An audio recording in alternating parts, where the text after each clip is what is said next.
તો હજારોની જનમેદની આજે જે પિંડારાની ભૂમિ ઉપર ભેગી થઈ છે, એ હજારોની જનમેદની અંદર એક 80 વર્ષનો બુઢો આયર આજે અહીં આવ્યો હતો.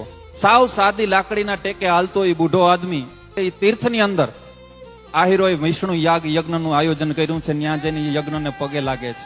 એક હાથમાં લાકડીનો ટેકો છે, બીજા હાથમાં એનો 12-15 વર્ષનો પોતરો છે. શિવકથાના ડોમની છેલ્લે બેસી અને શિવકથાની વ્યાસપીઠને આયરનો દીકરો પગે લાગે. 80 વર્ષનો બુઢો આદમી છે, એવો દેશી માણસ ચક્કર મારતો મારતો મારતો મારતો ગોતતો ગોતતો ફાળાનું કાઉન્ટર ગોતે છે. એ થેલકીની અંદરથી 1,11,000 રૂપિયા કાઢીને દાન આપે. સાથે એને 12-15 વર્ષનો પોતરો છે. આ તમે માત્ર કથા નથી, 3-4 પેઢીની વચ્ચેનો જે જનરેશન ગેપ હોય ને, ગેપ પૂરવાની એક સૌથી મોટી માધ્યમ બનીને બેઠી. હું નામ દઉં છું, નાવદરા ગામનો ચુડાસમા સવાભાઈ નુંગાભાઈ નામનો આયર આજના દિવસે 1,11,000 રૂપિયાનું દાન છાનોમનો દઈને વયો જાય. આ આયોજન બુદ્ધિનું આયોજન નથી, હવે આયોજન લાગણીઓનું આયોજન છે.